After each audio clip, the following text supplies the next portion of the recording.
Hi again, David. Hi, How Mina. are you? Very good, very good. How are you? Good, thank you. Thank you very much for making the time to meet with me today. Mhm. For everyone watching, we have David Quince with us today. He's a recruitment consultant at Harvey Nash, finding tech talents and digital talents in the northeast of the UK. Mhm. So I don't want to waste any time. So I want to start by asking, is it true that you find most of your candidates Mhm. through LinkedIn? I think it's a mixed sort of. We use a number of tools. LinkedIn is one of the stops that we make there. But we've got a number of resource tools where we find candidates, and obviously we, being in this role for a number of years now, we have established networks for each consultant that we have in the team.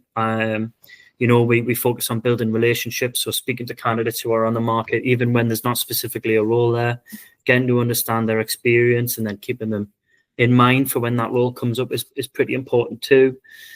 LinkedIn is one of the places that we stop off at in terms of our resource and process. I think one of the things that we'll talk about later on is probably a LinkedIn profile, but having a detailed LinkedIn profile as well as having the right dates in for the roles that you've had in the past, as well as recommendations are pretty important to have there in your certifications as well. It's really good when we do a quick search that we can see all that and make sure that you're the right candidate for the role. So yeah, that's it. All the tools in our box. Right. So, in the LinkedIn, so we ought to have a very strong statement or description about who we are, like what we have done. Is that correct? I would definitely say so. I think putting as much information on there, showcasing yourself in the best possible light, is only going to help you further. So showcasing those current tools that you've used, tools that a lot of businesses are using, things like Jira or anything AI ML related, it could go a long way on your profile to getting yourself seen. I guess as well as posting regularly, making sure that recruiters like myself are noticing that you're out there and you've got good knowledge and understanding of the market, and the area that you work in yourself is pretty valuable. Oh, fabulous. Well, that's a very interesting point because it's about that to make yourself visible. Definitely. Yeah, absolutely. I mean, you just want to highlight yourself in the best possible light. And if you're not being proactive, then I don't think that would necessarily be the case. So, yeah, I think you want to be really proactive on LinkedIn to be able to get yourself showcased. So aside from that description or like statement about ourselves on our LinkedIn and the certifications and the tools that we use, do you spend a lot of time on that statement, like personal statements of people? Or if you do, or if you don't, is there anything that catches your eye in a profile, LinkedIn profile? Yeah, I guess so. I mean, it's obviously good to see your certifications, but your skills as well. Like if you mentioned that if you're a software developer, your coding language being on there is a big help. Qualification in terms of program and portfolio management, which would be relevant to my area of expertise, and I would look out for that. Prince 2. In terms of product, you've got the certifications such as CSPO, and if you just mention as many skills as you possibly can when that comes up in our search, because we get some pretty niche roles, we want to make sure we get the candidates as right of a match as we possibly can. So the more skills that we have that matches what's requested from the client, then the higher your chances are of getting hired for the role. So put it Yeah, on as you can. Yeah, absolutely. makes sense. You mentioned AI and have a knowledge of AI tools. Is that correct? Just as an example of something that's topical on the market at the moment, I mean, it's probably the number one thing on the tip of everybody's tongue. Not every business has plans to implement AI yet, believe it or not, but it's something that can definitely help with those sort of mundane day-to-day tasks that you might have, sort of the more admin side of things. And there's integrations that you can do, obviously. ChatGPT is there. You can develop your own AI models, as well as I'm sure those larger workplaces have things like Copilot, which is the more standard one to use. But there's endless possibilities, I guess, and having those more emerging technologies just shows that you're keeping on trend, which is probably good for an employer to see, I'd like to think. Right. Yeah, thank you. So as a product manager, because someone specifically asked me this question, so I want to make sure that I touch that. So as a product manager, is there a way that they could harness to use that AI to stand out? Have you seen such candidates before, or does something come to mind when we think of AI? I guess so, yeah. I think in terms of when you're a product owner, product manager, I think it's important to highlight the product itself, and as well as what you've done with that product and how you've delivered it.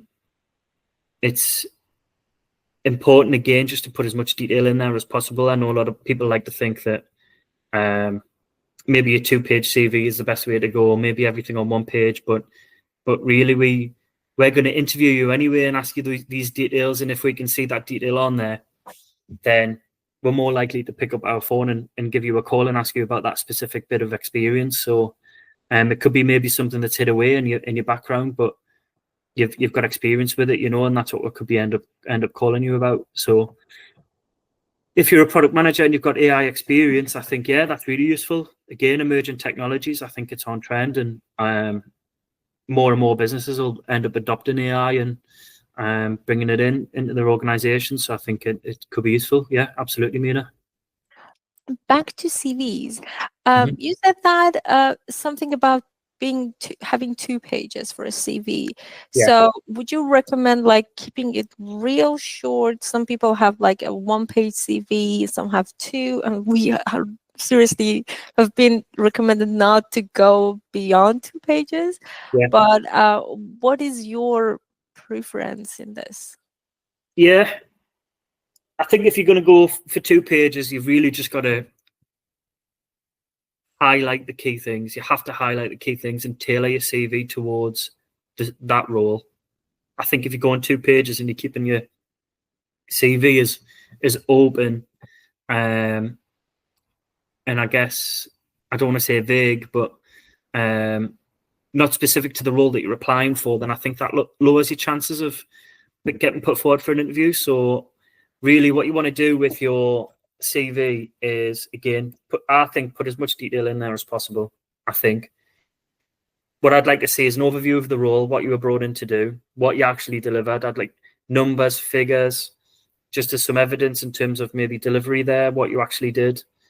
Highlight challenges and what you did to overcome those challenges would be really good to see.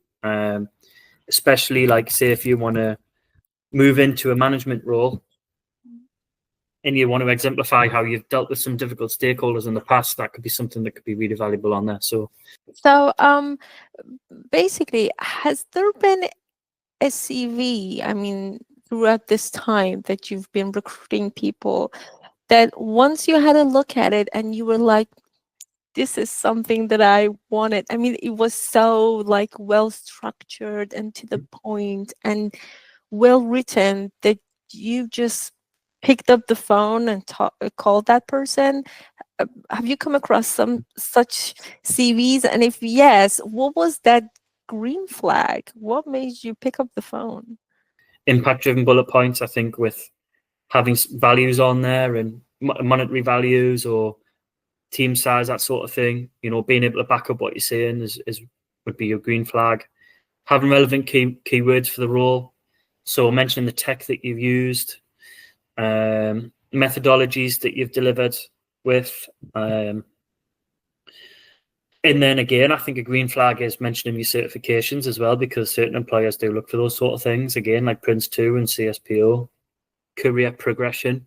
Maybe if you came from a project analyst and moved all your way up to senior project manager or program manager, it would be great to see.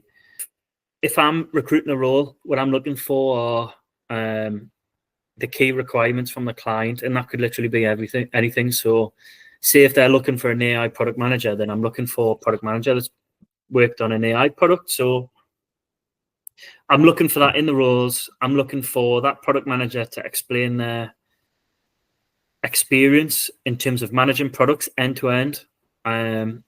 Maybe not just being in the role for 3 months and they've only just started the discovery phase or something. I'd like to see details on that product, what it actually was, specifics, and things like matching team size, a similar type of industry to what this client is in.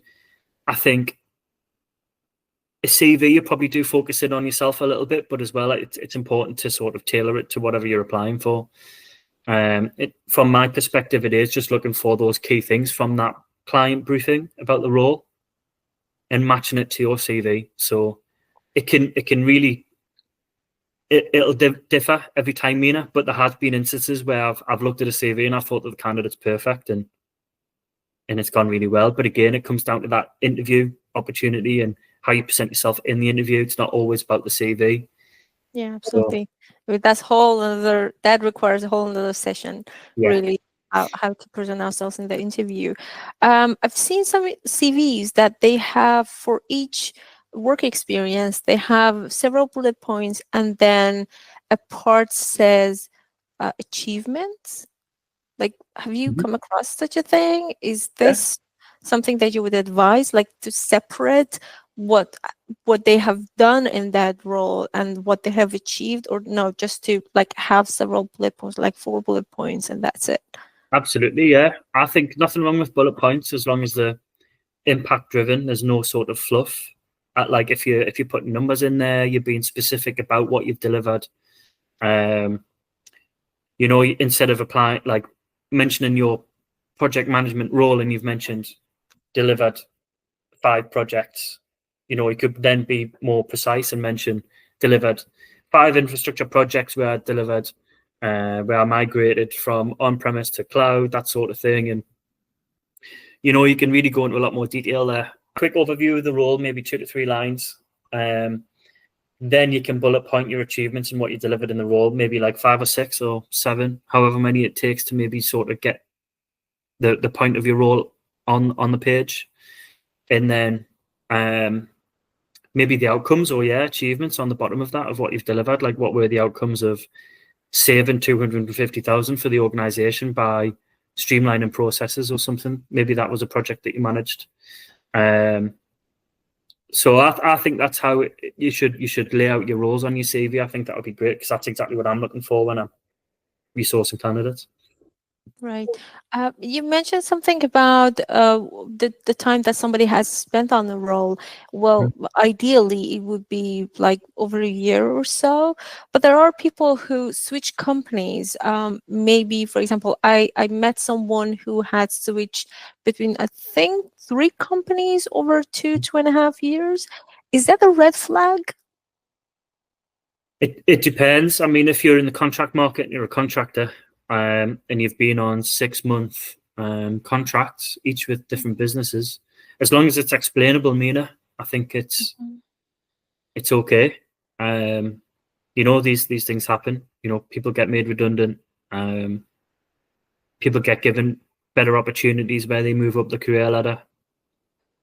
These things happen. So I think as long as it's explainable, then I don't see an issue.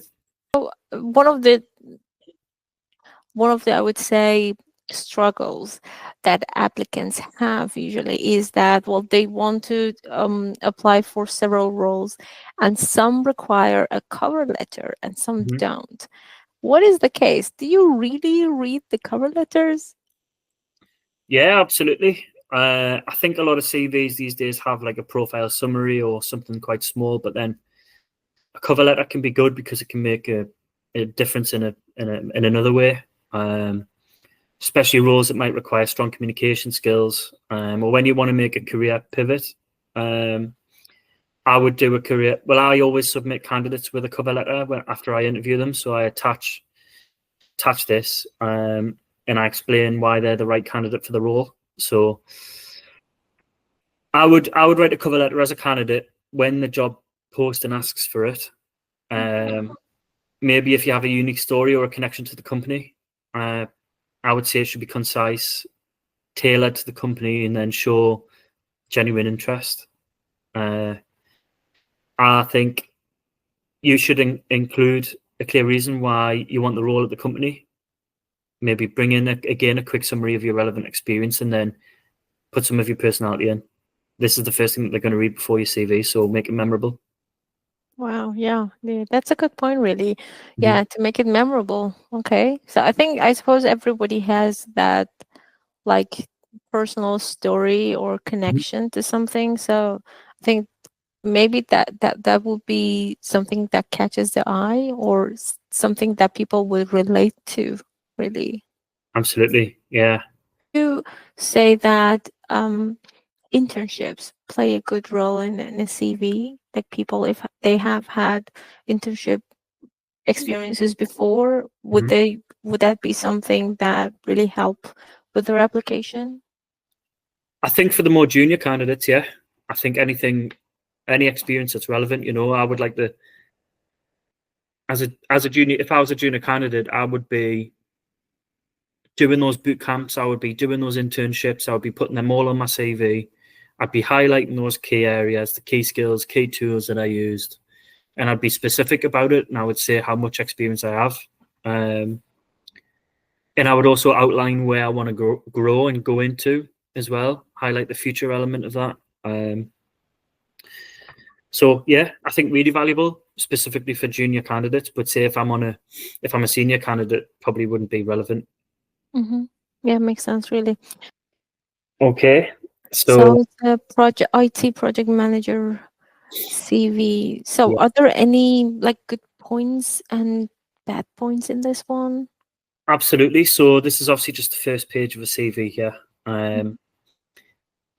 What's good here is it shows those values that I was talking about earlier.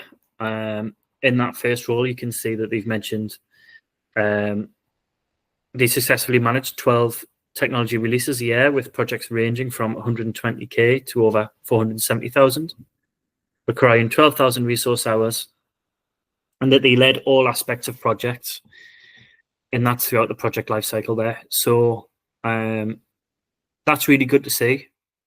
They've included a little profile there at the top as well, which is summarizing themselves just in a few lines. They've included their LinkedIn profile, which, if there's any further information, you'll be able to see from there. I would say I'd like to see maybe some more soft skills and hard skills there on the right hand side. They've only listed 3 or 4, but I'm sure that they've got a lot more to be able to contribute on that front page. So again, that one's got its pros and its cons. What would be some other good soft skills to mention here? Communication is key, I would say, as a project manager. You're aligning a lot of moving parts all at once. So expert planning, communication, being able to look ahead, what's coming down the pipeline, being able to see that any issues coming down the line and foreseeing them would be key for this role. So maybe just mentioning those. I would like to say maybe some other skills such as integrity, reliability, maybe the best way to go. But if you need us urgently, then I would just call them. Have anything that you would like to add for people who are applying actively right now? I think again, maybe just keep your head up high. If you're looking for a role at the moment, it'll happen and it'll come. It might be, you might feel like it's quite hard at the moment, but your time will come. Those opportunities will arrive, and you just got to do everything that you can to make sure that you've reached out to your network, local recruiters, maybe someone that you used to speak to, that you used to work with. Maybe reach back out to them, see where they're at, if there's any opportunities, and just try and do everything that you can. Yeah, makes sense. Thank you very much, David. It's been invaluable. Thank you very much for making the time to talk to us about it, to show us the examples, and to share really your experience. I'm sure that there are lots of people who are waiting to hear more about this, and it would really help them. I mean, just to hear the words that it'll get there. Mhm. I mean, in my experience, it just means a lot. So Good. yeah, thank you very much for doing this, Thank you. and for making the time. Really, thanks. Anytime. It's been a pleasure. Thank you, Mina. Thank you. Have a lovely day. You too. Bye bye. Bye.